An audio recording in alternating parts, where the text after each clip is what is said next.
नमस्कार मित्रों, आप सभी का स्वागत है इस ऑडियो बुक में।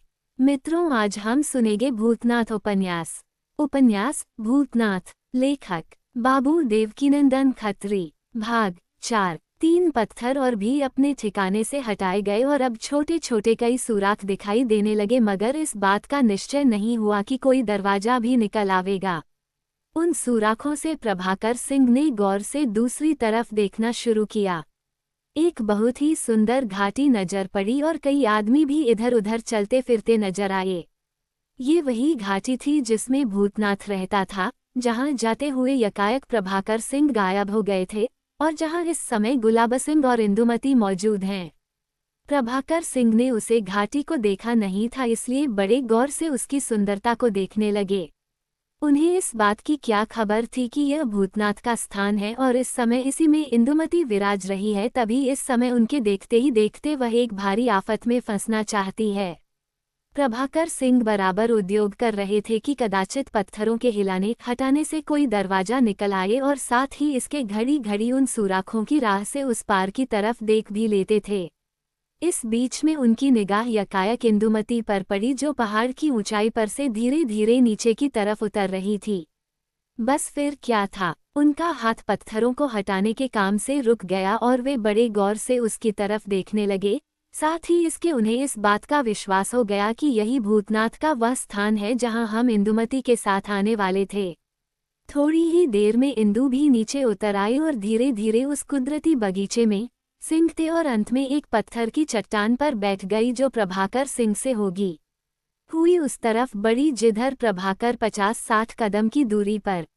अब प्रभाकर सिंह उससे मिलने के लिए बहुत ही बेचैन हुए, मगर क्या कर सकते थे, लाचार थे। तथापि उन्होंने उसे पुकारना शुरू किया। अभी दो ही आवाज दी थी कि उनकी निगाह और भी 2 आदमियों पर पड़ी, जो इंदु से थोड़ी दूर पर एक मुहाने या सुरंग के अंदर से निकले थे और इंदु की तरफ बढ़ रहे थे। उन्हें देखते ही इंदु भी घबराकर उनकी तरफ लपकी और पास पहुंचकर एक आदमी पर गिर पड़ी, जो शक्ल सूरत में बिल्कुल ही प्रभाकर सिंह से मिलता था, या यूं कहिए कि वह सचमुच दूसरा प्रभाकर सिंह था। प्रभाकर सिंह के कलेजे में एक बिजली सी चमक गई। अपनी सी सूरत बने हुए एक अयार का वहां पहुंचना और इंदु का उसके पैरों पर गिर पड़ना उनके लिए कैसा दुखदायी हुआ, इसे पाठक स्वयं विचार सकते हैं। केवल इतना ही नहीं, उनके देखते ही देखते नकली प्रभाकर सिंह ने अपने साथी को विदा कर दिया और इसके बाद वह इंदुमती को कुछ समझाकर अपने साथ ले भागा। प्रभाकर सिंह चुटीले सांप की तरह पेंच खाकर रह गए। कर ही क्या सकते थे, क्योंकि वहां तक इनका पहुंचना बिल्कुल ही असंभव था। उन्होंने पत्थरों को हटाकर रास्ता निकालने का फिर एक दफे उद्योग किया और जब नतीजा न निकला तो पेचोताव खाते हुए वहां से लौट पड़े। अब सुरंग के बाहर हुए तो देखा कि सूर्य भगवान अस्त हो चुके हैं और अंधकार चारों तरफ से घिरा आ रहा है। अस्तु तरह तरह की बातें सोचते और विचारते हुए प्रभाकर सिंह बंगले की तरफ लौटा और जब वहां पहुंचे देखा कि हर एक स्थान में मौके मौके से रोशनी रही है। प्रभाकर सिंह उसी कमरे में पहुंचे जिसमें बिमला से मुलाकात हुई थी और फर्श पर तकिए के सहारे बैठकर चिंता करने लगे। वे सोचने लगे, वो कौन आदमी होगा जिसने आज इंदु को इस तरह धोखे में डाला।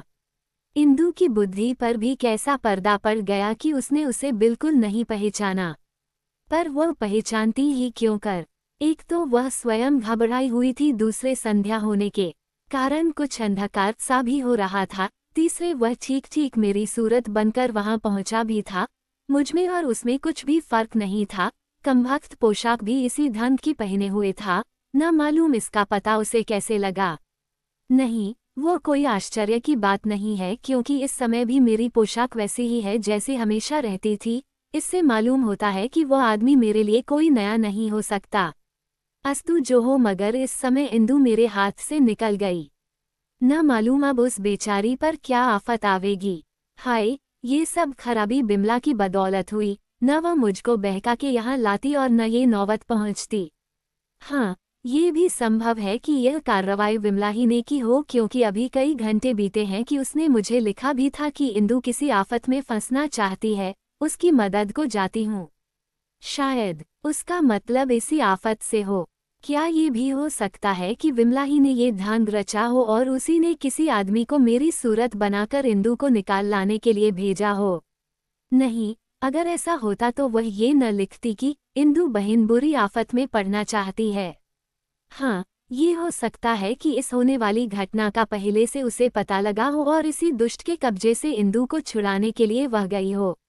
जो हो, कौन कह सकता है कि इंदु किन मुसीबत में गिरफ्तार हो गई।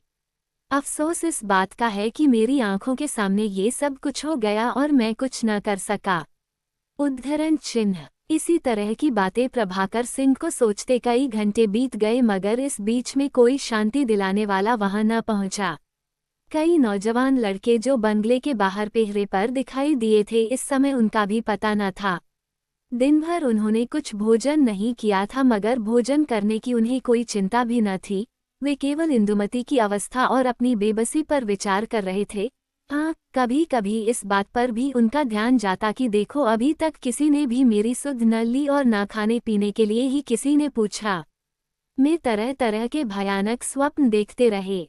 चिंता करते करते उनकी आंखें लग गई और नींद में भी वे इंदुमती आधी रात जाग चुकी जब एक लौड़ी ने आकर उन्हें जगाया। प्रभाकर सिंह, लौड़ी से क्या है?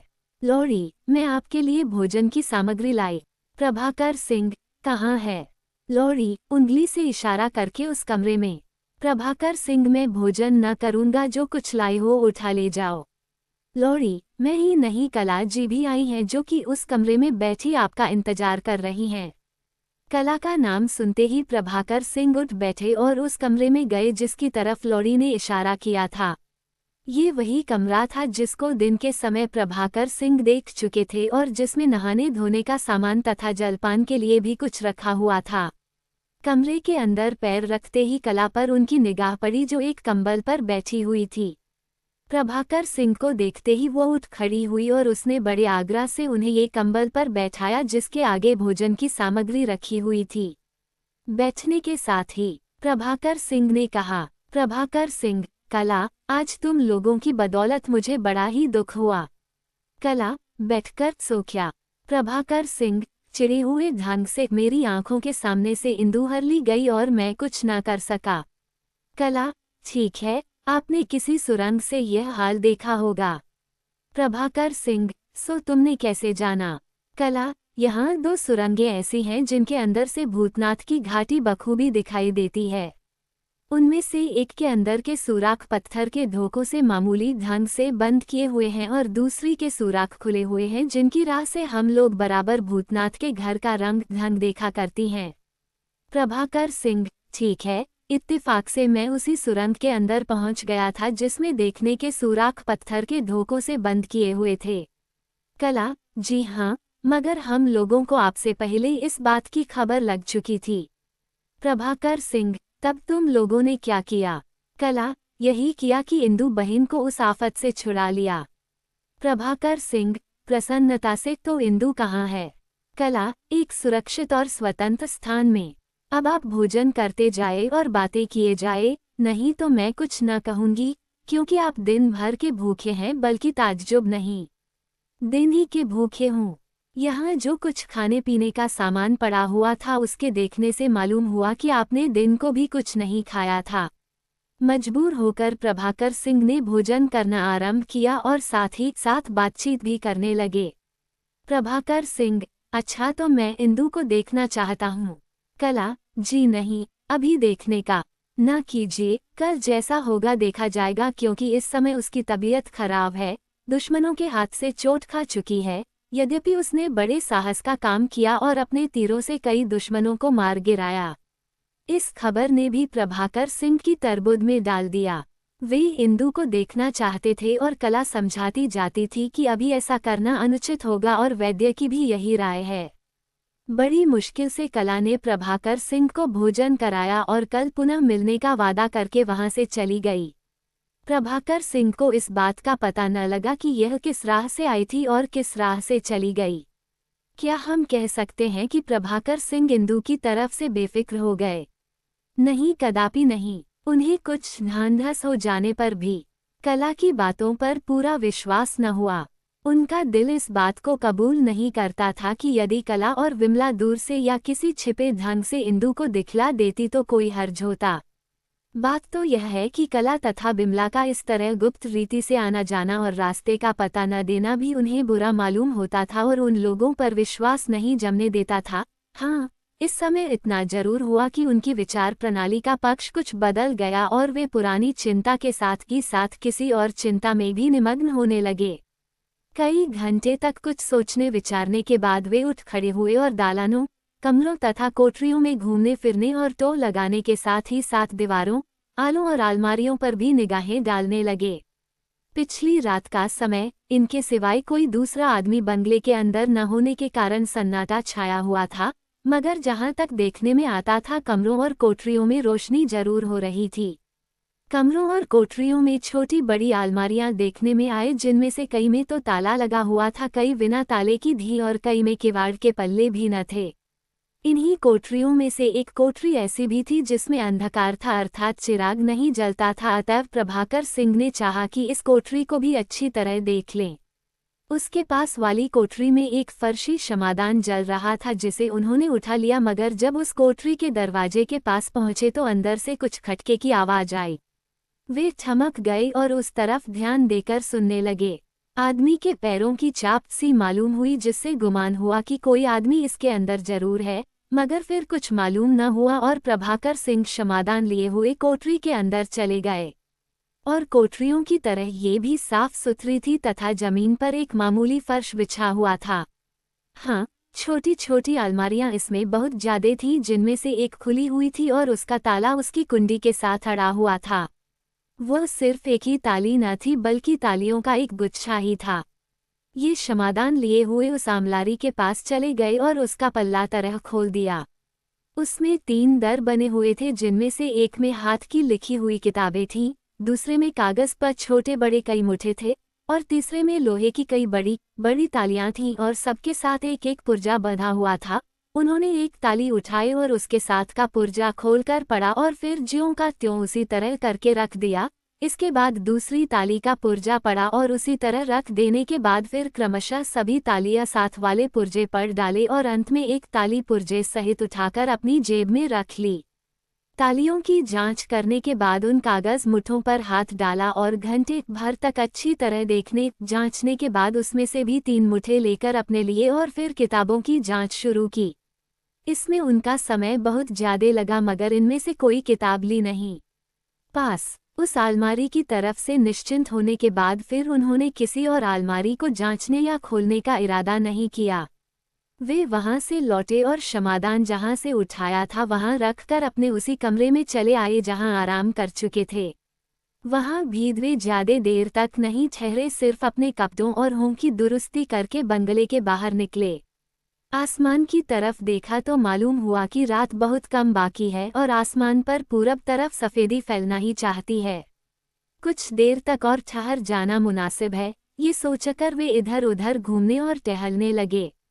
जब रोशनी अच्छी तरह फैल चुकी तब दक्षिण और पश्चिम कोण की तरफ रवाना हुए। जब मैदान खत्म कर चुके और पहाड़ी के नीचे पहुंचे तो उन्हें एक हल्की सी पगडंडी दिखाई पड़ी, जो कि बहुत ध्यान देने से पगडंडी मालूम होती थी। हाँ, इतना कह सकते हैं कि उस राह से पहाड़ी के ऊपर कुछ दूर तक चढ़ने में सुविधा हो सकता था। अस्तु प्रभाकर सिंह पहाड़ी के ऊपर चढ़ने लगे। लगभग 50 कदम चढ़ जाने के बाद उन्हें एक छोटी सी गुफा दिखाई दी, जिसके अंदर वे बेधड़क चले गए और फिर कई दिनों तक वहां से लौटकर बाहर न आए। आज प्रभाकर सिंह उस छोटी सी गुफा के बाहर आए हैं और साधारण रीति पर वे प्रसन्न मालूम होते हैं। हम यह नहीं कह सकते कि वे इतने दिनों तक निराहार या भूखे रह गए होंगे, क्योंकि उनके चेहरे से किसी तरह की कमजोरी नहीं मालूम होती। जिस समय वे गुफा के बाहर निकले सूर्य भगवान उदय हो चुके थे।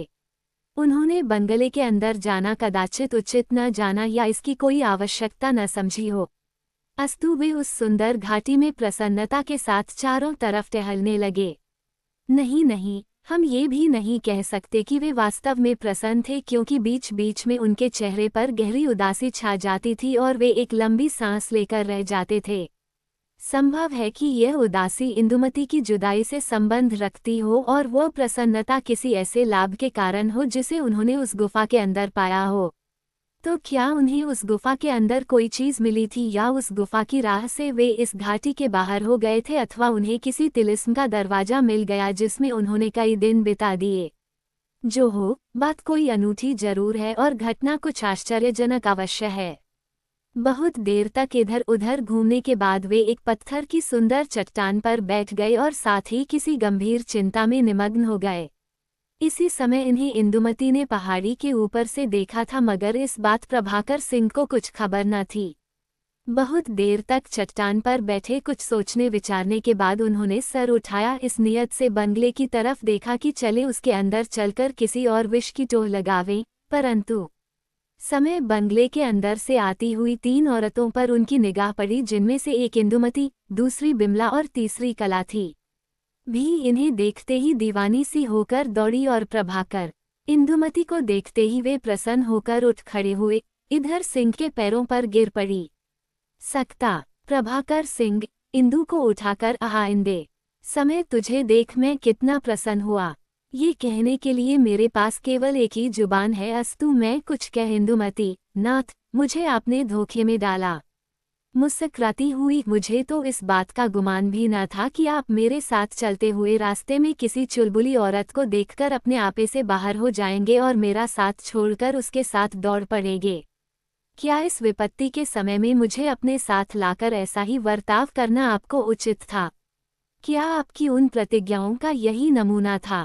प्रभाकर सिंह हंसते हुए, वाह, तुम अपनी बहन को और अपने ही मुंह से चुलबुली बनाओ। क्या मैं किसी चुड़ैल के पीछे दौड़ा था? तुम्हारी बहन इस विमला ही ने तो मुझे रोका और कहा कि जरूरी बात कहनी है। मैंने समझा कि यह अपनी है, जरूर कुछ भलाई की बातें कहेंगी, अस्तु इनके फेर में पड़ गया और तुम्हें खो बैठा। तुम्हारे साथ गुलाब सिंह मौजूद ही थे और इधर विमला से मैं कुछ सुनना चाहता था। ऐसी अवस्था में ये कब आशा हो सकती थी कि साधारण मामले पर इतना पहाड़ टूट पड़ेगा। सच तो यह है कि तुम्हारी बहन ने मुझे धोखा दिया, जिसका मुझे बहुत रंज है और मैं उसके लिए इनसे बहुत बुरा बदला लेता, मगर आज इन्होंने तुमसे मुझे मिला दिया, इसलिए मैं इनका कसूर माफ करता हूँ, मगर इस बात की शिकायत जरूर करूँगा कि मुझे यहाँ फंसा इन्होंने भूखों मार डाला, खाने तक को न पूछा। आओ आओ बैठ जाओ, सब कोई बैठकर बातें करें। विमला, वाह, बहुत अच्छी कही, आपने तो मानो अनशन व्रत ग्रहण किया था। साफ साफ क्यों नहीं कहते कि किसी की फिक्र और तरबूद के कारण खाना पीना कुछ अच्छा ही नहीं लगता था। कता मुस्कुराती हुई, रात रात भर जाग के कोने कोने की तलाशी लिया करते थे, कहीं छेद सुराख और आले अलमारी में से इंदुमती निकल आए। प्रभाकर सिंह चौंक कर, कला से, सो क्या? बिमला, बस इतना ही तो। खैर इन बातों को जाने दीजिए, ये बताइए कि आप मुझसे संतुष्ट हुए कि नहीं, अथवा आपको इस बात का निश्चय हुआ या नहीं कि हम लोगों ने जो कुछ किया वह नेकनियति के साथ था। प्रभाकर सिंह, चाहे यह बात ठीक हो, चाहे तुम पर हर तरह से निर्दोष हो, चाहे तुम दोनों बहनों पर किसी तरह का ऐब का धब्बा लगाना कठिन अथवा असंभव ही क्यों न हो, परंतु इतना तो मैं जरूर कहूँगा कि तुम्हारी यह कार्रवाई बदनीयती के साथ नहीं तो बेवकूफ़ी के साथ जरूर हुई। संभव था कि जिस दुश्मन पर फतह पाके तुम इंदुमती को छुड़ा लाए वो और जबरदस्त होता, या तुम पर फतह पा जाता तो फिर इंदुमती पर कैसी मुसीबत गुजरती। मेरी समझ में नहीं आता कि इस अनुचित और टेढ़ी बात से तुम्हें या हमें क्या फ़ायदा पहुंचा।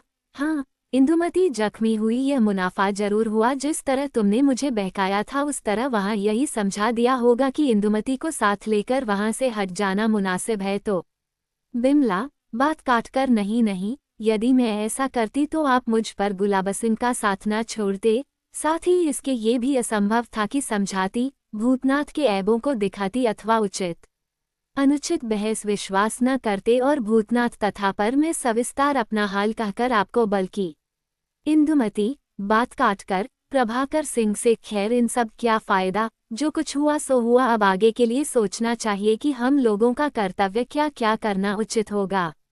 मैं इतना जरूर कहूंगी कि हमारी ये दोनों जमाने के हाथों से सताई हुई बहनें नहीं हैं कि इन पर बदनीयती का धब्बा लगाया जाए।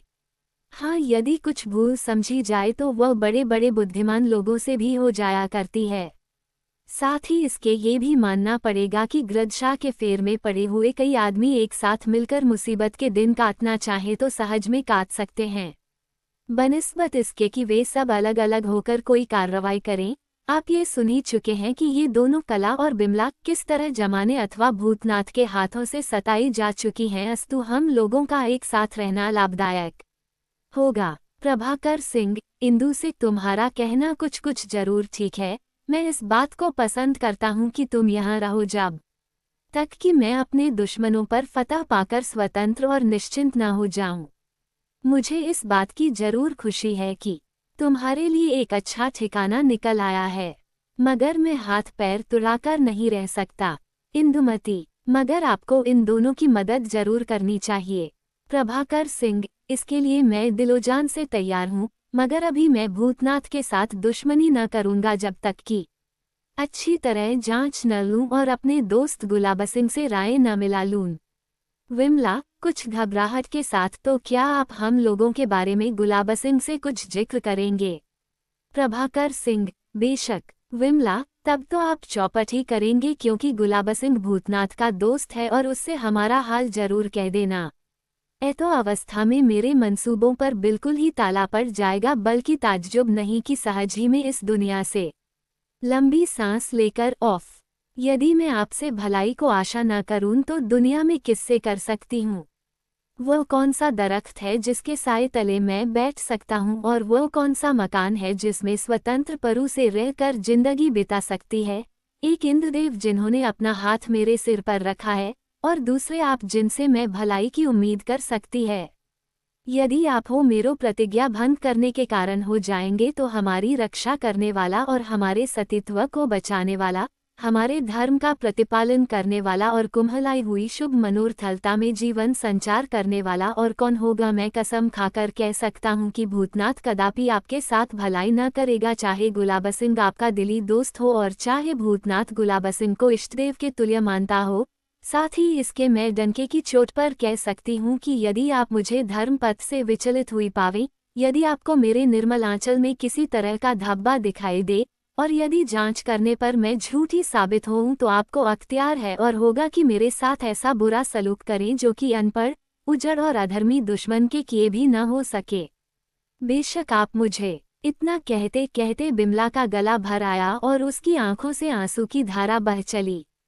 प्रभाकर सिंह, बात काटकर दिलासे के ढंग से, बस बस बिमला बस, मुझे विश्वास हो गया कि तू सच्ची है और दिल का गुबार निकालने के लिए तेरी प्रतिज्ञा सराहने के योग्य है।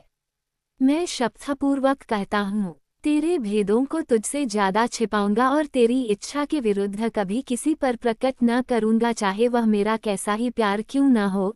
साथ ही इसके विश्वास दिलाता हूँ कि तू मुझसे स्वप्न में भी बुराई की आशा न रखियो, मगर हाँ, मैं भूतनाथ की जांच जरूर करूंगा कि वह कितने पानी में है। विमता, खुशी से प्रभाकर सिंह को प्रणाम करके, बस मैं इतना सुनना चाहती थी, आपकी इतनी प्रतिज्ञा मेरे लिए बहुत है। आप शौक से भूतनाथ की बल्कि साथ ही इसके भी जांच कीजिए, मैं इसके लिए कदापि न रोकूंगी, मगर मैं खुद जानती हूँ कि भूतनाथ परले सिरे का बेईमान, बाज और खुदगर्ज यार है और यारी के नाम में धब्बा लगाने वाला है। मैं आपको एक चीज दूंगी जो पढ़ने पर आपको बचावेगी, वह चीज मुझे इंद्रदेव ने दी है और वह आप ऐसे बहादुर के पास रहने योग्य है। आपकी इच्छा के विरुद्ध न हो तो मैं इंद्रदेव से भी आपकी मुलाकात कराऊंगी। प्रभाकर सिंह, मैं बड़ी खुशी से मिलने के लिए तैयार हूँ, उनसे मिलकर मुझे कितनी खुशी होगी मैं बयान नहीं कर सकता। वे निस्संदेह महात्मा हैं और मुझे उनसे मिलने की सख्त जरूरत है। मैं ये भी जानता हूँ कि वह मुझ पर कृपादृष्टि रखते हैं और ऐसे समय में मेरी भी पूरी सहायता कर सकते हैं। बिमला, निस्संदेह ऐसा ही है। आप इस घाटी में 3 दिन के लिए मेरी मेहमानी कबूल करें। इन 3 दिनों में कई अद्भुत चीजें आपको दिखाऊंगी और इंद्रदेव जी से भी मुलाकात कराऊंगी, क्योंकि कल वे यहाँ जरूर आएंगे। कला, मुस्कुराती हुई दिल्लगी के साथ, मगर ऐसा न कीजिएगा कि उस रात की तरह ये 3 दिन भी आप इस स्थान की तलाशी में ही बिता दें और हर रोज सुबह को एक नई घाटी से बाहर निकला करें। प्रभाकर सिंह, मैं पहले ही आवाज देने पर समझ गया था कि तुमने उस रात की कार्रवाई देख ली है, इसे दोहराने की कोई जरूरत न थी। अगर खुशी से तुम अपना घर न दिखाओगी तो मैं बेशक इसी तरह जबरदस्ती देखने का उद्योग करूँगा। कला, जबरदस्ती से कि चोरी से? इतना कहकर कला खिलखिलाकर हंस पड़ी और तब तक कुछ देर तक इन सबों में इधर उधर की बातें होती रहीं। इसके बाद धूप ज्यादा निकल आने के कारण सब कोई उठकर बंगले के अंदर चले गए और वहां भी कई घंटे तक हंसी दिल्लगी तथा ताने और उलाहने की बातें होती रही। इस बीच में इंदु ने अपनी दर्दनाक कहानी कह सुनाई और प्रभाकर सिंह ने भी अपनी बेबसी में जो कुछ देखा सुना था इससे बयान किया। दोपहर से ज्यादा दिन चढ़ चुका था जब बिमला सबों को लिए हुए अपने महल में आई। इतनी देर तक खुशी में किसी को भी नहाने धोने अथवा खाने की सुध न रही। 3 दिन नहीं बल्कि 5 दिन तक मेहमानी का आनंद लूका आज प्रभाकर सिंह उस अद्भुत खोर के बाहर निकले हैं।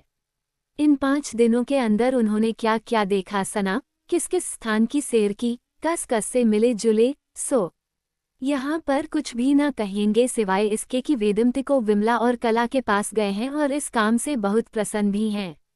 साथ ही इसके ये भी कर देना उचित जान पड़ता है कि जब उनके विचारों में बात बड़ा परिवर्तन हो गया है। दिन पहर भर से कुछ कम बाकी है। प्रभाकर सिंह सिर शकार का सोचते हुए पहाड़ के किनारे भूतनाथ की पारी की तरफ धीरे धीरे चले जा रहे हैं। वे जानते हैं कि भूतनाथ की पारी का दरवाजा अब दूर नहीं है तथा उन्हें ये भी गुमान है कि भूतनाथ या गुलाबसिंह ताज्जुब नहीं कि बाहर ही मिल जाए। इसलिए कर धीर दम उलाते हैं, इधर इधर चौकन्ने होकर देखते हैं और कभी कभी पत्थर की किसी सुंदर महान पर बैठ जाते हैं। प्रभाकर सिंह का सोचना बहुत ठीक निकला। वे एक पत्थर की चट्टान पर बैठकर कुछ सोच रहे थे कि भूतनाथ ने उन्हें देख लिया और तेजी के साथ लपक कर इनके पास आया, मगर इन्हें सस्त और उदास देखकर उसे ताव और दुख हुआ क्योंकि जिस तपाक के साथ का प्रभाकर सिंह से मिलना चाहता था उस साथ प्रभाकर सिंह उससे नहीं मिले, न तो उसका इस्तकबाल किया और उसे आवभगत के साथ लिया। इतना जरूर किया कि भूतनाथ को देख उठ खड़े हुए और एक लंबी सांस लेकर बोले, बस भूतनाथ, तुमसे मुला हो गई जब केवल गुलाब सिंह से मिलने की अभिलाषा है। इसके बाद फिर कोई भी मुझे प्रभाकर सिंह की नहीं देख सकेगा। उद्धरण चिन्ह। भूतनाथ, आश्चर्य से क्यों क्यों सो क्यों? प्रभाकर सिंह, तुम जानते हो कि इस दुनिया में मेरा गई जहाँ कोई भी जाकर उससे मिल भी नहीं सकर भी नहीं है। एक इंदुमती थी सो वह भी ऐसे ठिकाने पहुँच। भूतनाथ, नहीं नहीं प्रभाकर सिंह, ये शब्द बहादुरों के मुंह से निकलने योग्य नहीं है। क्या इंदुमती का कुछ हाल आपको मालूम हुआ? प्रभाकर सिंह, कुछ क्या? बहुत। भूतनाथ, किस रीति से? प्रभाकर सिंह, आश्चर्यजनक रीति से। भूतनाथ, किसकी जुबानी? प्रभाकर सिंह, एक निर्जीव मूरत की जवानी। भूतनाथ, बस इस पहेल से तो काम नहीं चलता, खुलासा कहिए नहीं तो। प्रभाकर सिंह, अच्छा बैठो और सुनो। दोनों बैठ गए और तब भूतनाथ ने प्रभाकर से पूछा। भूतनाथ, अच्छा अब कहिए कि क्या हुआ और किसकी जुबानी आपको इंदुमती का हाल मालूम हुआ? प्रभाकर सिंह, मैं कह चुका हूँ कि एक निर्जीव मूरत की जुबानी मुझे बहुत कुछ हाल मालूम हुआ जिसे सुनकर तुम ताज्जुब करोगे। सुनो और आश्चर्य करो कि तुम्हारे पड़ोस में कैसा एक विचित्र स्थान है। रुककर, नहीं नहीं, यह मेरी भूल है कि मैं ऐसा कहता हूँ। निस्संदेह उस विचित्र स्थान का हाल सबसे ज्यादा तुम्ही को मालूम होगा, मैं तो नया मुसाफिर हूँ। भूतनाथ, आखिर किस स्थान के विषय में आप कह रहे हैं? कुछ समझाइए भी तो। प्रभाकर सिंह, हाथ का इशारा करके, बस इसी तरफ थोड़ी ही दूर पर एक शिवालय है जिसके अंदर शिवजी की नहीं बल्कि किसी तपस्वी ऋषि की मूर्ति है जो कि पूरे आदमी के कद की। भूतनाथ, हाँ ठीक है, इस तरफ के जंगली लोग उसे अगस्त्य मुनि की मूर्ति कहते हैं। खूब लंबी लंबी जटा है और मूर्ति के आगे एक छोटा सा कुंड है जिसमें हरदम जल भरा रहता है। न मालूम वह जल कहाँ से आता है, चाहे जितना भी खर्च करो कम होता ही नहीं। वह स्थान अगस्त्याश्रम के नाम से पुकारा जाता है। प्रभाकर सिंह, बस बस वही स्थान है। भूतनाथ, फिर उससे क्या मतलब? प्रभाकर सिंह, उसी मूर्ति की जुबानी मुझे कई बातें मालूम होती हैं, तुम्हें शक्ति है ही होगा कि उसमें बात करने की। भूतनाथ, दिल्लगी के तौर पर हंसकर बहुत खासे। यह आपसे कि जो कुछ उसे कहोगे वह विश्वास कर लेगा। कह दिया कि भूतनाथ ऐसा पागल हो गया है। प्रभाकर सिंह, तो क्या मैं गप उड़ा रहा हूँ? भूतनाथ, अगर गप नहीं तो दिल लगी ही। प्रभाकर सिंह, नहीं कदापि नहीं। आश्चर्य होता है कि तुम यहाँ के रहने वाले होकर उस मूर्ति का हाल कुछ नहीं जानते, और यदि मैं कुछ कहता भी हूँ तो दिल लगी उड़ाते हो। अस्तु, जाने दो, अब मैं इस विषय में कुछ भी नहीं कहूँगा। हाँ, तुम चाहो तो साबित कर दूंगा कि वह मूर्ति बोलती है और त्रिकालदर्शी है। अच्छा, जाओ, गुलाबसिंह को जल्द भेजो कि मैं उससे मिलकर विदा होऊं। भूतनाथ, तो आप मेरे स्थान पर ही क्यों नहीं चलते? उस जगह आपको बहुत आराम मिलेगा, गुलाबसिंह से मुलाकात भी होगी और साथ ही इसके मेरा भ्रम भी दूर हो जाएगा। प्रभाकर सिंह, नहीं, अब मैं वहां न जाऊंगा। मैं उसी शिवालय में चलकर बैठता हूँ। तुम गुलाबसिंह को उसी जगह भेज दो, मैं मिल लूंगा। बस अब इस विषय में जिद न करो। भूतनाथ, प्रभाकर सिंह जी, मैं खूब जानता हूँ कि आप क्षत्रिय हैं और सच्चे बहादुर हैं। आपकी वीरता मौरूसी है, खानदानी है। निस्संदेह आपके बड़े लोग जैसे वीर पुरुष होते आए हैं वैसे ही आप भी हैं, मगर आश्चर्य है कि आप मुझे कुछ यारी ढंग की बातें करके धोखे में डालना चाहते हैं। अच्छा अच्छा, मेरी बातों से यदि आपकी भरीकुटी चढ़ती है तो जाने दीजिए, मैं कुछ ना कहूँगा। जाता हूँ और गुलाबसिंह को बुलाए लाता हूँ। इतना कहकर भूतनाथ ने जफील बजाई, जिसकी आवाज सुनकर उसके 3 शागिर्द बात की बात में वहां आ पहुंचे। भूतनाथ उन्हें इशारे में कुछ समझाकर विदा हुआ और अपनी घाटी की तरफ चला गया। प्रभाकर सिंह को मालूम हो गया कि भूतनाथ इन तीनों अयारों को मेरी निगरानी के लिए छोड़ गया है। कुछ सोच विचार कर प्रभाकर सिंह उठ खड़े हुए और धीरे धीरे ईशान कोण की तरफ जाने लगे। एक घड़ी बराबर चले जाने के बाद वह उस शिवालय के पास पहुंचे जिसका जिक्र अभी थोड़ी देर हुई भूतनाथ से कर चुके थे और जिसका नाम भूतनाथ ने अगस्त्य मुनि का आश्रम बतलाया था। ये स्थान बहुत ही सुंदर और सुहावना था और पहाड़ की तराई में कुछ ऊंचे की तरफ बढ़कर बना हुआ था। इस जगह दूर दूर तक बेल के पेड़ बहुतायत के साथ लगे हुए थे और बेलपत्र की छाया से यह जगह बहुत ठंडी जान पड़ती थी। मंदिर यद्यपि बहुत बड़ा न था मगर एक खूबसूरत छोटी सी चारदीवारी से घिरा हुआ था। आगे की तरफ एक मामूली सभामंडप और बीच में मूर्ति के आगे एक छोटा सा कुंड बना हुआ था जिसमें पानी हरदम भरा रहता था। वह कुंड यद्यपि बहुत छोटा अर्थात 1.5 हाथ चीरा तथा लंबा और उसी अंदाज का गहरा था, मगर उसके साफ और निर्मल जल से सैकड़ों आदमियों का काम चल सकता था। किसी पहाड़ी सोते का मुंह उसके अंदर जरूर था जिसमें से जल बराबर आता और बहकर ऊपर की तरफ से निकलता जाता था। इस कुंड के विषय में लोग तरह तरह की गप्पे उड़ाया करते थे जिसके लिखने की यहाँ कोई आवश्यकता नहीं। प्रभाकर सिंह आकर इस मंदिर के सभामंडप में बैठ गए और भूतनाथ तथा गुलाबसिंह का इंतजार करने लगे। उन्होंने देखा कि भूतनाथ के शागिर्द अयारों ने उनका पीछा नहीं छोड़ा है बल्कि इधर उधर चलते फिरते दिखाई दे रहे हैं।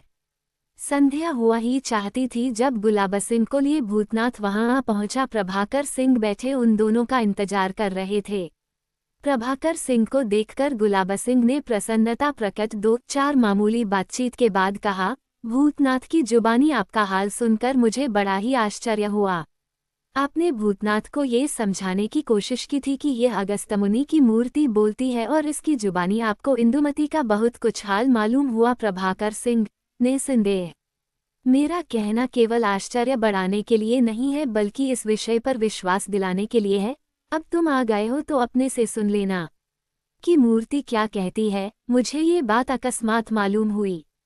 मैं नहीं जानता था कि इस मूर्ति में गुण भरे हुए हैं, मगर अफसोस इस बात का है कि यह मूर्ति रोज नहीं बोलती और न हर वक्त किसी के सवाल का जवाब का देती है।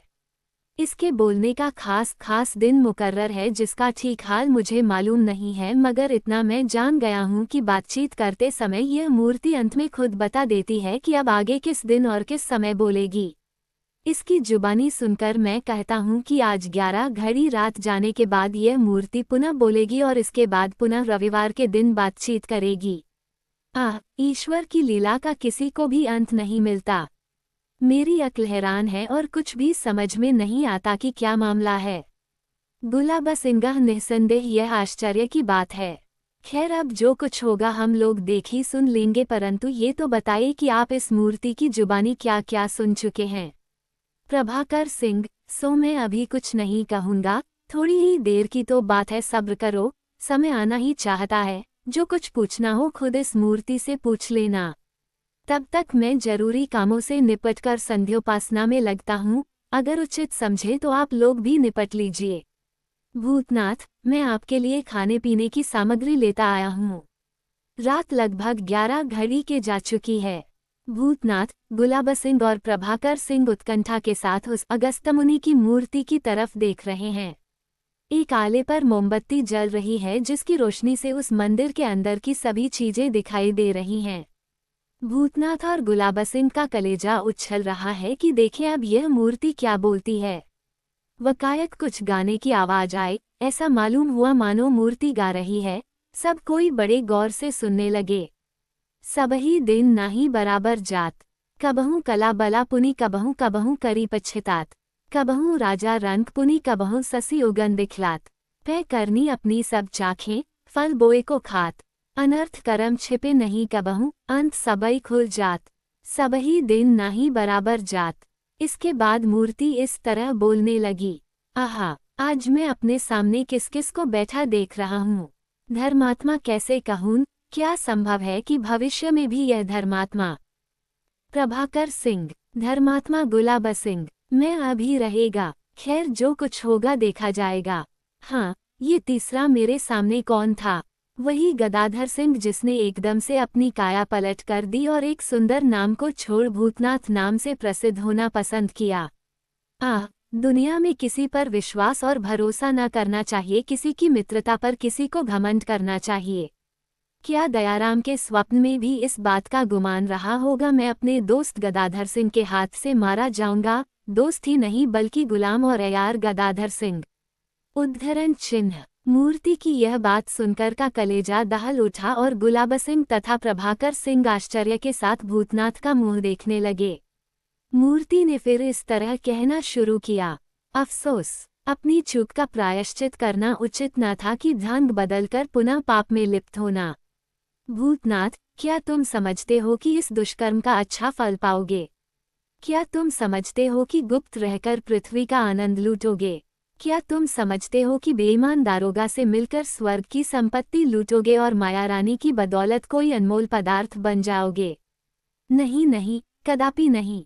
गदाधर सिंह, तुम्हारी किस्मत में दुख भोगना बदा है, अस्तु भोगो, जो जी में आवे करो, मगर ऐ गुलाब सिंह, तुम ऐसे दुष्ट का साथ क्यों दिया चाहते हो जो बिना कदम लगाए आसमान पर चढ़ जाने का हौसला करता है?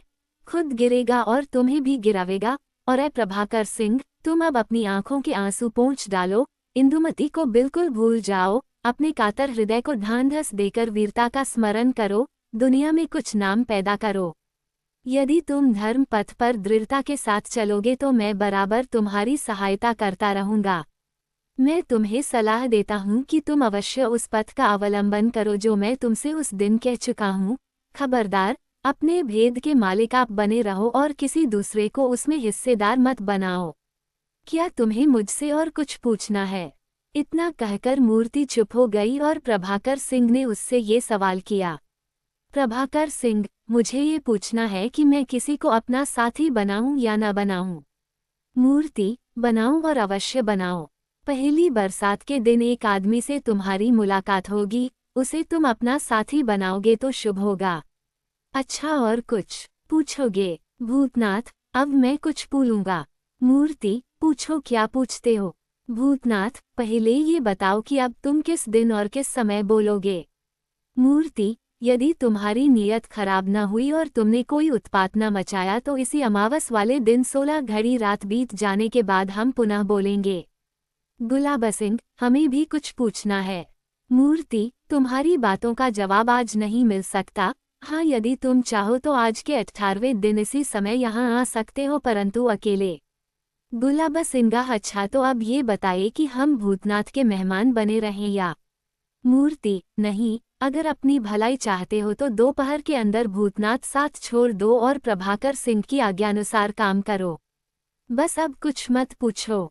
इसके बाद मूर्ति ने बोलना बंद कर दिया।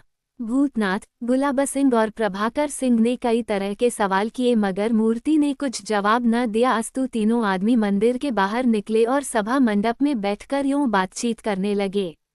मालूम हुई है मैं स्वप्न में भी नहीं जान सकता था कि दयाराम जी। गुलाब सिंह क्यों भूतनाथ, ये तो हमें एक नई को तुमने मारा होगा। अफसोस।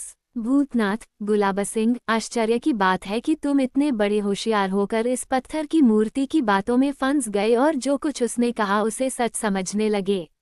इतना तक नहीं विचारा कि यह असंभव बात वास्तव में क्या है। निस्संदेह ये धोखे की टट्टी है और इसमें कोई अनूठा रहस्य है, बल्कि यूं कहना चाहिए कि यह कोई तिलिस्म है और इसका परिचालक इस समय जो भी हो जरूर हमारा दुश्मन है। गुलाब सिंह, नहीं नहीं भूतनाथ, अब तुम हमें धोखे में डालने की कोशिश मत करो और न अब हम लोग तुम्हारी बातों पर विश्वास ही कर सकते हैं। ऐसी आश्चर्यमय और अनूठी घटना का प्रभाव जैसा हम लोगों के ऊपर पड़ा उसे हम ही लोग जान सकते हैं। भूतनाथ, खैर तुम जानो, जो जी में आए करो और जहां चाहो चले जाओ, मैं तुम्हें अपने पास रहने के लिए जोर नहीं देता, मगर तुम दोस्त हो अस्तु निश्चिंत रहो, मैं तुम्हें किसी तरह की तकलीफ न दूंगा। इसके बाद इन तीनों में किसी तरह की बातचीत न हुई। गुलाब सिंह और प्रभाकर सिंह पूरब की तरफ रवाना हुए और भूतनाथ ने पश्चिम की तरफ का रास्ता लिया।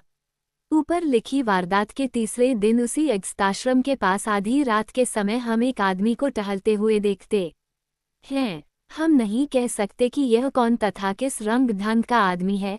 हाँ, इसके कद की ऊंचाई से साफ मालूम होता है कि यह औरत नहीं है बल्कि मर्द है, मगर यह नहीं मालूम पड़ता कि अपनी पोशाक के अंदर यह किस ठाट से है। अर्थात यह आदमी जिसने स्याह लवादे से अपने को अच्छी तरह छिपा रखा है, सिपाहियों और बहादुरों की तरह के हरवेक हथियारों से सजा हुआ है या चोरों की तरह संधियों और हस्तियों वगैरह से। जो हो, हमें इसके ब्यौरे से इस समय कोई मतलब नहीं। हमें सिर्फ इतना ही कहना है कि यह यद्यपि टहलकर अपना समय बिता रहा है, मगर इसमें कोई शक नहीं कि अपने को हर तरह से छिपाए रखने की भी कोशिश कर रहा है।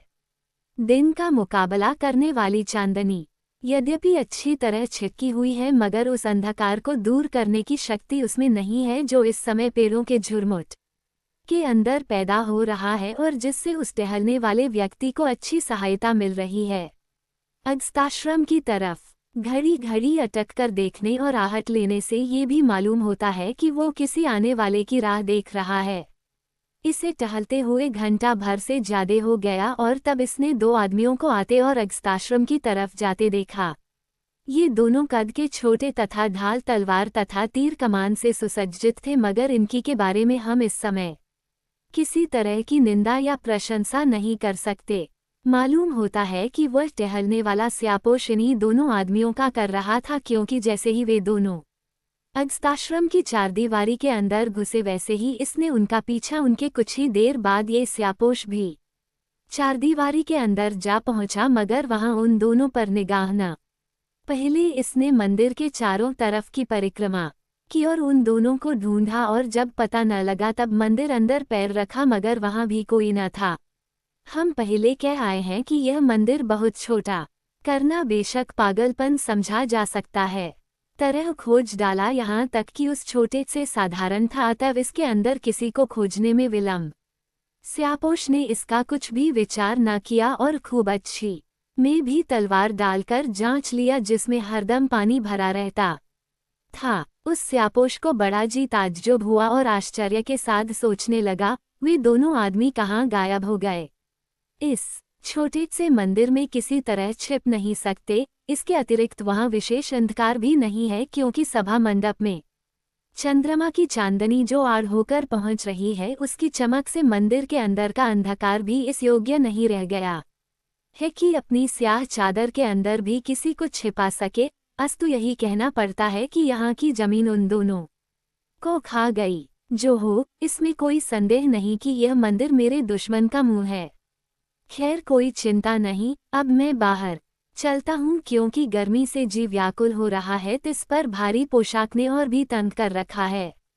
उद्धरण चिन्ह। इस तरह की बातें सोचता और कुछ बुदबुदाता हुआ वह आदमी मंदिर के बाहर निकला और फिर उसी जगह पेड़ों की झुरमुट और आड़ में जा पहुंचा जहां हम इसे पहले टहलते हुए देख चुके हैं। इस समय यहाँ एक आदमी और खड़ा है, जिसके चेहरे पर नकाब पड़ी हुई थी और जिसे देखते ही उस स्यापोश ने पूछा, केम? इसके जवाब में उसने कहा, चाह। उद्धरण चिन्ह। जवाब सुनते ही स्यापोश ने अपने ऊपर से स्याह लबादा उतार कर उसके हवाले किया और कहा, अब मैं इसे नहीं ओढ़ सकता क्योंकि इस गर्मी में तकलीफ होने के सिवाय अब इसकी जरूरत भी न रही। मैं भूतनाथ की सूरत में अच्छा हूँ, मुझे कोई पहचानने वाला नहीं। केवल गुलाब सिंह और प्रभाकर सिंह के ख्याल से ओढ़ लिया था, सो उनके मिलने की अब कोई उम्मीद नहीं रही। भूतनाथ पहला भाग 11। दूसरे नकाबपोश ने ये लबादा ले लिया और जवाब में कहा, मेरे लिए अब क्या आज्ञा होती है।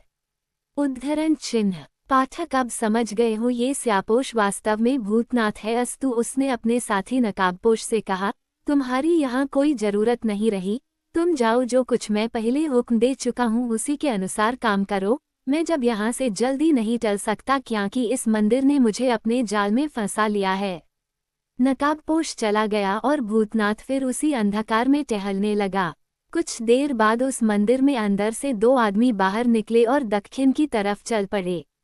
हम नहीं कह सकते कि ये वही थे जो पहले मंदिर में जाकर गायब हो गए थे अथवा कोई दूसरे। भूतनाथ ने उन दोनों का पीछा किया मगर बड़ी कठिनता से अपने को छिपाता और उन्हें देखता हुआ जाने लगा क्योंकि चांदनी उसके काम में बाधा डाल रही थी। लगभग आध कोस जाने के बाद वे दोनों एक ऐसी जगह पहुंचे जहां की जमीन पत्थर के बड़े बड़े ढोकों से कुछ भयानक सी हो रही थी। उसी जगह खोह का एक मुहाना भी था जिसे भूतनाथ ने सहज ही में समझ लिया और यह इरादा कर लिया कि इन दोनों को यहाँ पर खोह के अंदर घुसने के पहले ही रोक लेना चाहिए। ताज्जुब नहीं कि खोह के अंदर जाने पर ये फिर मेरे हाथ न लगें। वे दोनों आदमी खोह के मुहाने पर पहुंचकर रुके और आपस में कुछ बातें करने लगे। उसी समय भूतनाथ उनके पास जाकर खड़ा हो गया और ये देखकर कि उसके चेहरे पर नकाब पड़ी हुई है बोला, दोनों कौन हो। उद्धरण चिन्ह। 1 तुम्हें इससे मतलब। भूतनाथ, मतलब यही है कि यह स्थान हमारी हुकूमत के अंदर है और तुम्हारे उस अगस्ताश्रम के मंदिर जाने आने का कारण क्या रहा, हम जानना चाहते हैं कि तुम दोनों कौन हो। 1 न तो इस सरजमीन के तुम मालिक ही हो और तुम्हें कुछ पूछने का कोई अधिकार ही है। जिस तरह एक बेईमान और नमक हराम यार बेइज्जती के साथ जिंदगी बिता सकता है उसी तरह तुम भी अपनी जिंदगी के दिन बिताने के सिवाय और कुछ नहीं कर सकते। खूब जानते हैं कि तुम्हारा नाम गदाधर सिंह है और अब अपनी असलियत को छिपाते हुए तुम भूतनाथ के प्रसिद्ध हुआ चाहते हो। भूतनाथ, गुस्से से पेच खाकर मालूम होता है कि तुम दोनों की शामत आई है जिससे मेरी बातों के साफ साफ जवाब न देकर जली कटी बातें करते और मुझे गदाधर सिंह के नाम से संबोधन करते हो। मैं नहीं जानता कि गदाधर सिंह किस चिड़िया का नाम है, पर संभव है कि यह कोई भेद की बात हो, इसलिए मैं गदाधर सिंह के बारे में कुछ नहीं पूछता और एक दफे तुम्हारी इस ढिठाई को माफ करके फिर कहता हूँ कि तुम दोनों आदमी अपना परिचय दो, नहीं तो 1 नहीं तो क्या, तुम हमारा कर ही क्या सकते हो। पहले तुम अपनी जान बचाने का बंदोबस्त तो कर लो। हम लोग तुम्हारी झूठी बातों से धोखा नहीं खा सकते, बस चले जाओ और अपना काम करो। हम लोगों का पीछा करके तुम अच्छा नतीजा नहीं निकाल सकते। भूतनाथ खिलखिलाकर हंस पड़ा और उसने फिर पूछा, भूतनाथ, मैं समझता हूँ कि तुम दोनों मर्द नहीं बल्कि औरत हो। खैर, इससे भी कोई मतलब नहीं। मैं वह आदमी नहीं हूँ जो किसी तरह का मुलाहिजा कर जाऊं। इस तलवार को देख लो और जल्द बताओ कि तुम कौन हो। इतना कहकर भूतनाथ ने म्यान से तलवार निकाल ली मगर उन दोनों का दिल फिर भी न हिला और एक ने पुनः कड़क कर भूतनाथ से कहा, चल दूर हो मेरे सामने से। तेरी निर्लज तलवार से हम डर नहीं सकते। समझ ले कि तू इस ढिठाई की सजा पावेगा और पछतावेगा। उद्धरण चिन्ह। इसके जवाब में भूतनाथ ने हाथ बढ़ाकर एक की कलाई पकड़ ली मगर साथ ही इसके दूसरे नकाबपोश ने मना छुरी का वार किया जिसके लिए शायद वह पहले ही से तैयार था। वह छुरी यद्यपि बहुत बड़ी न थी मगर उसकी चोट खाकर संभल न सका। छुरी भूतनाथ के बगल में 4 अंगुल धंस गई और साथ ही भूतनाथ ये कहता हुआ जमीन पर गिर पड़ा, ऑफ, ये जहरीली छुरी। उद्धरण चिन्ह। दिन पहर भर से ज्यादा चढ़ चुका था जब भूतनाथ की बेहोशी दूर हुई और वह चैतन्य होकर ताज्जुब के साथ चारों तरफ निगाहें दौड़ाने लगा। उसने अपने को एक ऐसा कैदखाने में पाया जिसमें से उसकी हिम्मत और जवामदी उसे बाहर नहीं कर सकती थी। यद्यपि वह कैदखाना बहुत छोटा और अंधकार से खाली था, मगर तीन तरफ से उसकी दीवारें बहुत मजबूत और संगीन थीं तथा चौथी तरफ लोहे का मजबूत जंगला लगा हुआ था, जिसमें आने के लिए छोटा दरवाजा भी था जो इस समय बहुत बड़े ताले से बंद था। इस कैदखाने के अंदर बैठा बैठा भूतनाथ अपने सामने के दृश्य बहुत अच्छी तरह देख सकता था। थोड़ी देर इधर उधर निगाह दौड़ाने के बाद वह उठ खड़ा हुआ और जंगले के पास आकर बड़े गौर से देखने लगा। उसके सामने वही सुंदर जमीन और खुशनुमा घाटी थी जिसका हाल हम ऊपर बयान कर चुके हैं, जो कला और विमला के कब्जे में है, अथवा जहां की सैर अभी प्रभाकर सिंह कर आए हैं। बीच वाले सुंदर कमरे को भूतनाथ बड़े गौर के साथ देख रहा था, क्योंकि वह कैदखाना जिसमें भूतनाथ कैद था पहाड़ की ऊंचाई पर बना हुआ था, जहां से इस घाटी का हर एक हिस्सा साफ साफ दिखाई दे रहा था। उसकी चालाक और चंचल निगाहें इस बात की जांच कर रही थीं कि वह किस जगह पर कैद है और उसको कैद करने वाला कौन है। इस घाटी में न कभी वह आया था, इसे कभी देखा था और न इसका हाल ही कुछ जानता था, अतः उसे किसी तरह का गुमान भी न हुआ कि यह उसके पड़ोस की घाटी है अथवा उसके पास ही में निजी मकान है जहां वह रहता है। थोड़ी देर तक बड़ी गौर से इधर उधर देखने के बाद भूतनाथ हताश रह बैठ गया और तरह तरह की बातें सोचने लगा। उसे इस बात का बहुत ही दुख था कि उसके हरवे छीन गए थे और उसका एवारी का वटुआ भी उसके पास न था, मगर उसके उस जख्म में कोई विशेष तकलीफ जिसकी बदौलत वह बेहोश होकर कैदखाने की हवा खा रहा था। आसपौरा दोपहर की टनटनाती धूप भूतनाथ की आंखों सामने चमक रही थी। भूख तो कोई बात नहीं, मगर प्यास के मारे उसका गला चटका जाता था। वह सोच रहा कि उसे दाना पानी देने के लिए भी कोई आवेगा या वह भूखा ही पिंजरे में बंद रहेगा, क्योंकि अभी तक आदमी की सूरत उसे दिखाई न पड़ी थी। थोड़ी देर और बीत जाने के बाद एक औरत वहां आई जिसके पास भूतनाथ के लिए खाने पीने का सामान था। उसने वह सामान बड़ी होशियारी से जंगले के अंदर खास रास्ते से जो इसी काम के वास्ते बना हुआ था रख दिया और कहा, लो गदाधर सिंह, तुम्हारे लिए खाने पीने का सामान आ गया है, इसे खाओ और मौत का इंतजार करो। भूतनाथ पानी का लोटा उठाकर, हाँ ठीक है, बस मेरे लिए यही काफ़ी है, मैं सिर्फ पानी ही पीकर मौत का इंतजार करूंगा, क्योंकि जब तक मैं जंगल मैदान और स्नान इत्यादि कर्म न कर लून भोजन नहीं कर सकता। औरत, खैर तुम्हारी खुशी, मेरा जो काम था उसे मैं पूरा कर चुकी, मगर मैं अपनी तरफ से यह पूछती हूँ कि तुम कई दिन तक इस तरह गुजारा कर सकोगे। कुछ सोचकर नहीं, मेरा ये सवाल करना ही वृथा है, क्योंकि मैं खूब जानती हूँ कि 2-3 दिन के अंदर ही तुम्हारा फैसला हो जाएगा और तुम इस दुनिया से उठा दिए जाओगे। भूतनाथ, अगर ऐसा ही है तो ये 2-3 दिन का विलंब भी क्यों? औरत, इसलिए कि तुम्हारी मौत का ढंग निश्चय कर लिया जाए। भूतनाथ, ढंग कैसा, मैं नहीं समझा। औरत, मतलब यह है कि तुम एकदम से नहीं मार डाले जाओगे, बल्कि तरह तरह की तकलीफ देकर तुम्हारी जान ली जाएगी। अस्तु ये निश्चय किया जा रहा है कि किस तरह की तकलीफ तुम्हारे लिए उचित है। भूतनाथ, ये बातें कौन तजवीज कर रहा है? औरत, हमारे मालिक लोग। भूतनाथ, मालूम होता है कि तुम्हारे मालिक लोग मर्द नहीं हैं, हिजड़े हैं या औरत। ऐसे विचार मर्दों के नहीं होते। औरता बेशक ऐसा ही है, हमारे मालिक औरत हैं। भूतनाथ, आश्चर्य से औरत है। औरत, हाँ औरत। भूतनाथ, मगर मैंने किसी औरत के साथ कभी दुश्मनी नहीं की, बल्कि कोई मर्द भी ऐसा न मिलेगा जो मुझे अपना दुश्मन बतावे और कहे कि गदाधर सिंह ने मुझे बर्बाद कर दिया। औरत, जो हो, इस विषय में मैं नहीं कह सकती, आखिर कोई बात होगी ही तो। भूतनाथ, क्या तुम बता सकती हो कि तुम्हारी मालकिन का नाम क्या है? इसके बदले में मैं तुम्हें इतनी दौलत दूंगा कि कभी तुमने आंखों से वह कौन है तुम यकीन रखो कि होगी। औरत, मैं ऐसा नहीं कर सकती कि तुम्हें इस कैद से छुड़ा, इसके अतिरिक्त इस कैदखाने की ताली खुद मालकिन, तब तुम मुझे बेअंदाज दौलत देकर मालामाल कर दो, मैं है। भूतनाथ, नहीं नहीं, मैं यह नहीं कहता, तुम। औरत, अगर ऐसा नहीं है तो तुम मुझे।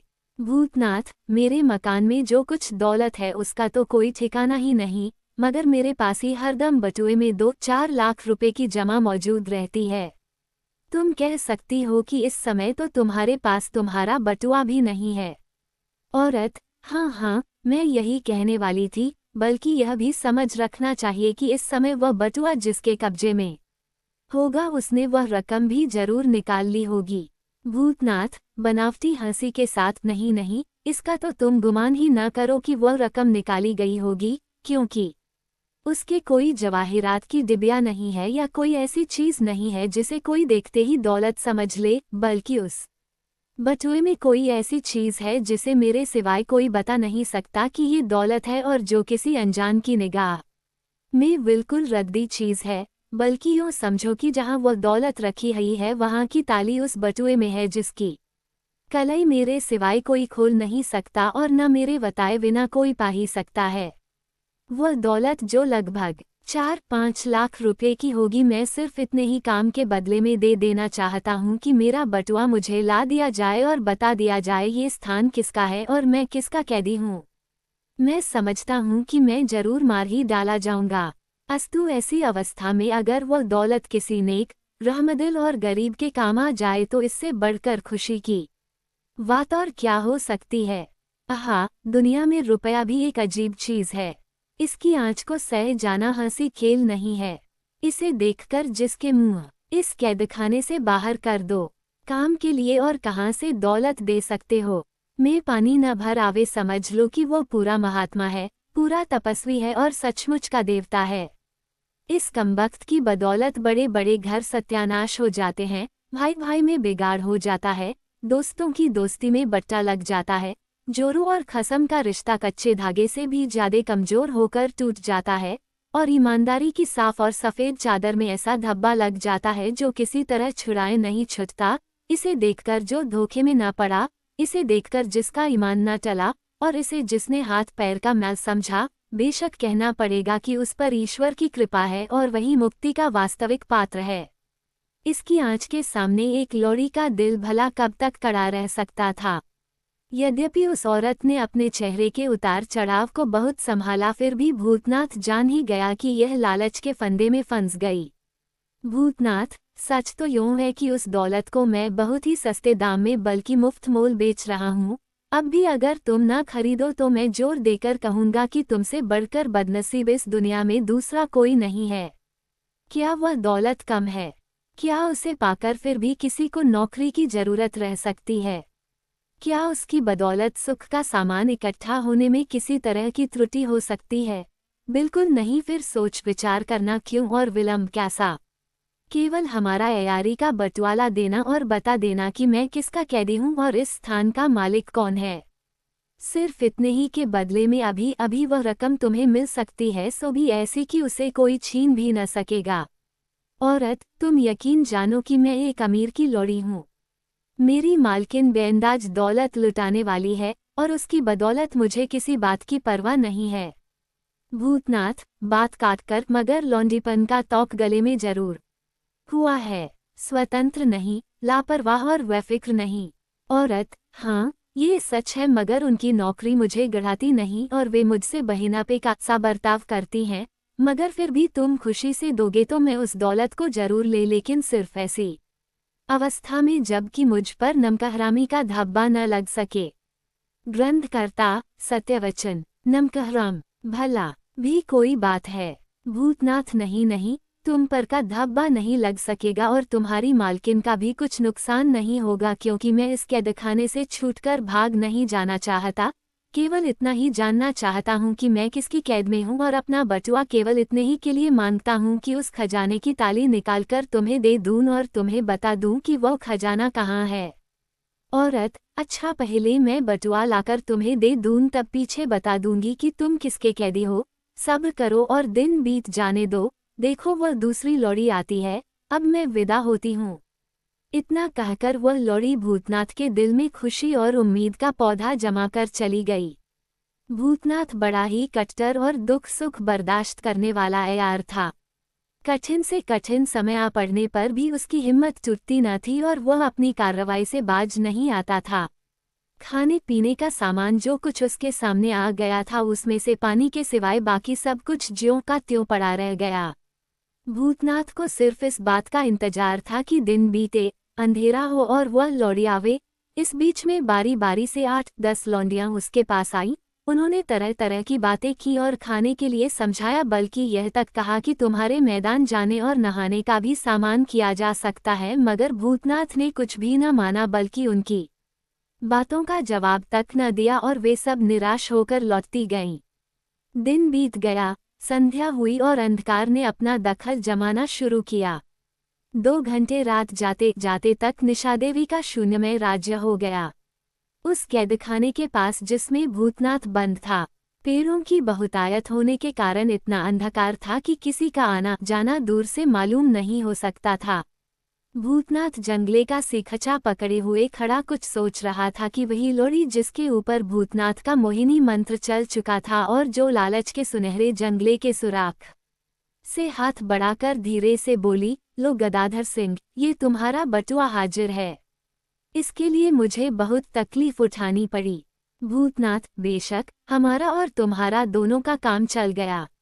संभल कर, क्योंकि उसके मुंह से हमारा नाम निकल गया। ये शब्द भी खुशी के मारे निकल आए थे, जो कि वह निकालना नहीं चाहता था। मेरा काम तो सिर्फ इतना ही कि मुझे अपने कैद करने वालों का पता लग जाएगा, मगर तुम अब हर तरह से प्रसन्न और स्वतंत्र हो जाओगी। इतना कहकर भूतनाथ ने बटुआ उसके हाथ से ले लिया और कहा, क्या इसमें मेरा सामान ज्यों का त्यों पड़ा हुआ? लौड़ी, बेशक। भूतनाथ, तब मैं रोशनी करके देखूं और वह ताली निकालूं। लौड़ी, नहीं नहीं, रोशनी करने का मौका नहीं है। जो कुछ तुम्हें करना है अंधेरे ही में करो, और जो कुछ निकालना है उसे टिटोल कर निकालो। मैं तुम्हें फिर भी विश्वास दिलाती, तुम्हारी सब चीजें इसमें ज्यों की त्यों रखी हैं। भूतनाथ, खैर कोई चिंता नहीं, मैं सब काम अंधेरे ही में कर सकूंगा। अगर मेरी चीजें ज्यों की त्यों रखी हैं और इधर उधर नहीं की गई तो मुझे रोशनी की भी जरूरत नहीं है। अच्छा, अब वह असल काम हो जाना चाहिए, अर्थात मुझे मालूम हो जाना चाहिए कि मैं किसका कैदी हूँ। लौड़ी, हाँ मैं बताती हूँ कुछ सोचकर, मगर मैं फिर सोचती हूँ कि यह काम मेरे लिए बिल्कुल ही अनुचित होगा। मालिक का नाम तुम्हें बता देना निस्संदेह मालिक के साथ दुश्मनी करना है। भूतनाथ, ये सोचना तुम्हारी बुद्धिमानी नहीं है बल्कि बेवकूफ़ी है। हाँ, यदि मैं स्वतंत्र होता और मैदान में तुमसे मुलाकात हुई होती तो तुम्हारा ये सोचना कुछ उचित भी हो सकता था। तुम देख रही हो कि मैं किस अवस्था में हूँ और मेरी तकदीर में क्या लिखा हुआ है। फिर भी इस समय कर ही क्या सकता हूँ, सोचो तो। लौड़ी, हाँ, एक तौर पर तुम्हारा कहना भी ठीक है। अच्छा, मैं बताई देती हूँ कि तुम्हारा दुश्मन कौन है और तुम्हें किसने कैद किया। भूतनाथ, बस मैं इतना ही सुनना चाहता हूँ। लौड़ी, तुम्हें उसी ने कैद किया है जिसके पति को तुमने बेईमानी और नमकहरामी करके बड़ी निर्दयता के साथ बेकसूर मारा है। दयाराम को मारकर तुम इस दुनिया में सुखी नहीं हो सके और न भविष्य में तुम्हारे सुखी होने की आशा है। भूतनाथ चौंककर ताज्जुब के साथ, है क्या दयाराम की दोनों स्त्रियां जीती हैं? और उनकी इस बात का विश्वास है कि दयाराम को मैंने ही मार डाला है? लौड़ी, हाँ, वे दोनों जीती हैं और उन्हें इस बात का विश्वास है।